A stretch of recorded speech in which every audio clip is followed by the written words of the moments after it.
On the eve of the college football playoff rankings, the first college football playoff rankings for this 2025 season, I'm going to tell you what I think the committee is going to do. Let me give this disclaimer again. These are not my rankings. My rankings I gave to you on Sunday, right after the games are played. Hey, nothing but ball rankings. Here's what I think. However, the committee has lame watch parties, and they talk resumes, and that's really what they weight these first rankings on, in my estimation. So we'll react to the rankings in real time when we get them, but I'm going to go ahead and just project what these first college football playoff rankings are going to say. As always, presented by BetMGM. If you're a college football sicko, if you're dialed in for these rankings on Tuesday night, welcome. You're one of us. Make sure you're subscribed right here to the On3 YouTube channel. So who's the committee putting number one? Could it be Ohio State? Could it be A&M? You're not wrong for either of those. The committee's going to put Indiana at number one for a couple of reasons. One, they're blowing the doors off of teams. Number one margin of victory in college football at 31 points. That is stupid. Two best wins in college football if you're freezing the wins when they got them.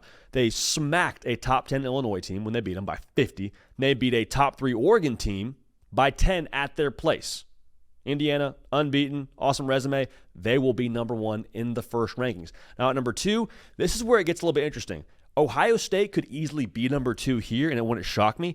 I think the committee, though, is going to really value the whole who have you played discussion. And A&M, again, if you're freezing the win, you got it. Not telling you it's right, not telling you it's wrong. I'm telling you that's what I think the committee is going to do. They're going to say, A&M, you beat a top 10 Notre Dame team at their place. And A&M, you blew the doors off of a top 20 LSU team.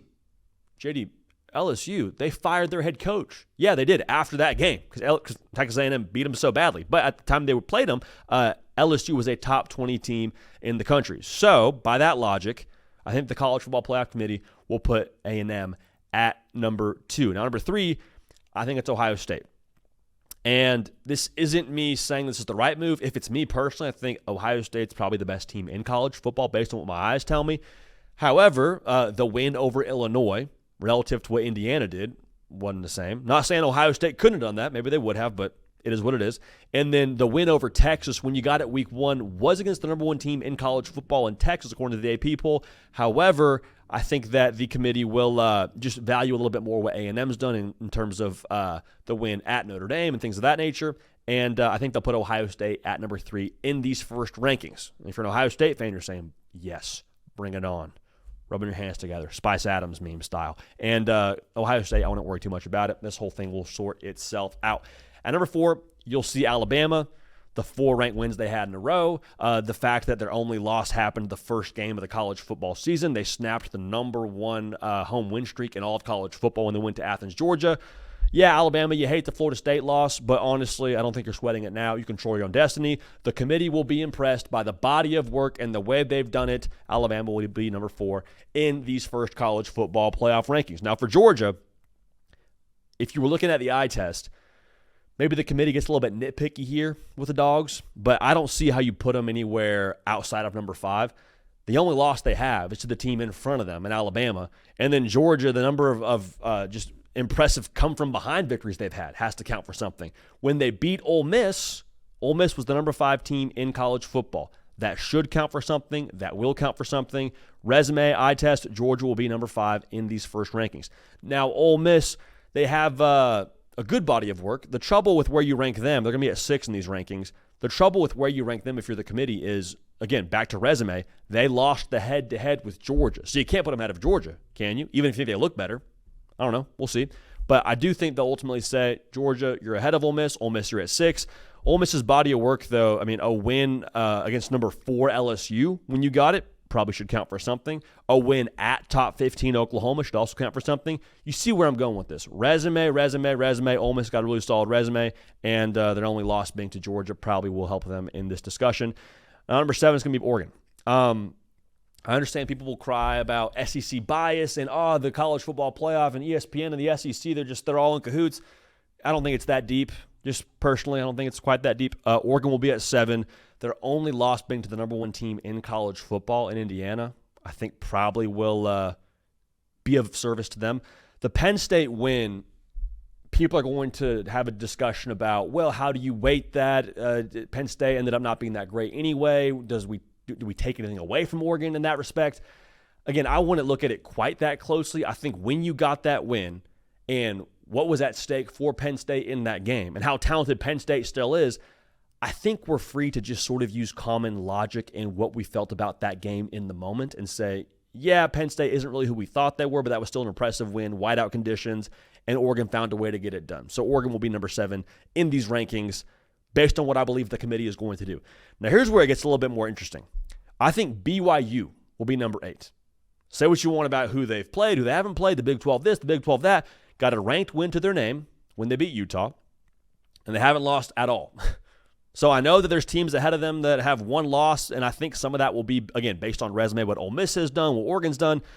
BYU having 0 losses is going to count for something. They will be number 8 in these college football playoff rankings.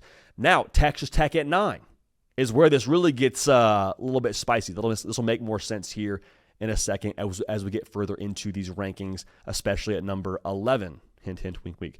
But Texas Tech, their only loss was a few weeks ago to Arizona State. Same deal when we talk about resume. There's not a ton to write home about based on ranked wins, but the margin of victory for Texas Tech, I think, will really boost them. They were blowing the doors off of teams every single weekend, it felt like. They also beat a Utah team. Utah was ranked a little bit higher than when BYU played them. But regardless, you got that one loss to Arizona State. It was with your backup quarterback. How heavily do you weight that on Selection Sunday? I don't know. But the Big 12 now could be in position to get not one, but 2 teams into the college football playoff based on these predictions. All right. Now at number 10, I told you I think that head-to-head is going to matter here. I also think that some recency bias will play a factor with where number 10 goes here. I think it's Oklahoma. And if you're a Texas fan, you're saying, wait a second, we just beat Vanderbilt. Our only loss is to Ohio State and, yeah, Florida, but, we don't really talk about that anymore here at Texas. One of those losses to Ohio State, are you really going to penalize us when we beat that team? You're really going to put them ahead of us? Listen, one, the AP poll did it. I'm not saying that the AP poll is right, but I am saying there's precedent there.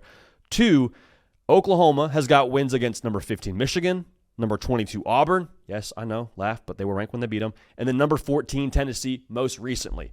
I know that we talk a lot about the timing of losses, the timing of wins, and how much should that factor in.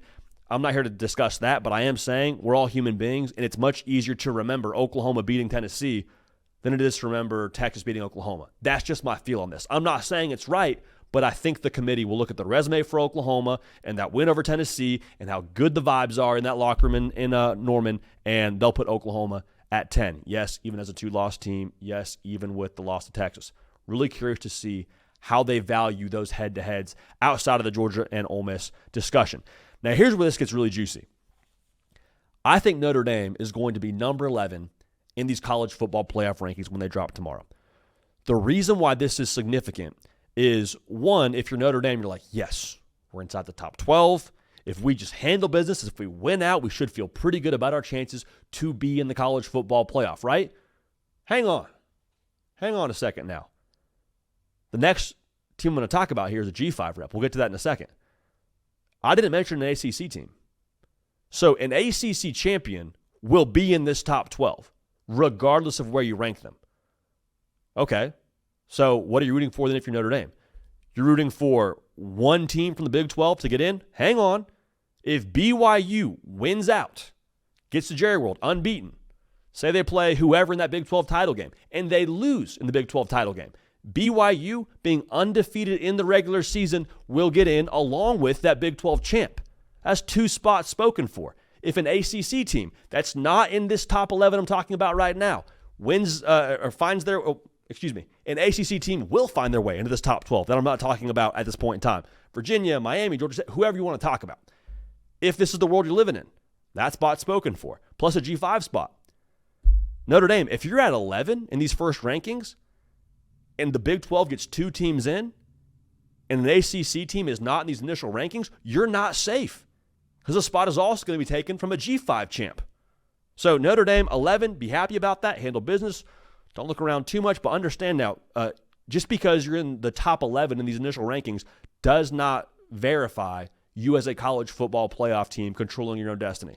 But be happy you're number 11, and handle business is, I guess, the most important thing you can say here, as important as also rooting for the Big 12 to have some chaos and be a one-bid league. Finally, if it's me, I'd put Memphis at that G5 spot.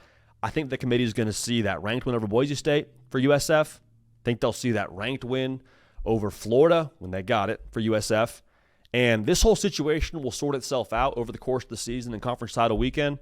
But I think as it stands today, the committee will not be able to help themselves and have the G5 representative at this point in time in the first rankings as USF. So it's going to be wild. It's going to be madness. To recap it for you here, Indiana at the 1 spot, A&M at the 2 spot, Ohio State at the 3 spot, Bama at 4, Georgia at 5, Ole Miss at 6, Oregon 7, BYU 8, Texas Tech at 9, Oklahoma at 10. For right or wrong, I think they will do that. Notre Dame at 11, a not safe Notre Dame at 11, a G5 rep in USF. The ACC will be in the playoff, just not in these initial top 11, and I cannot wait to react to this in real time. That is what I think the committee will do. Let me know your thoughts, prediction-wise, in the comment section. Again, not my rankings, but let me know what you think the committee will do. Appreciate y'all. Love y'all. Cato on the 1s and 2s. We will keep this party rolling, and we will see y'all next time.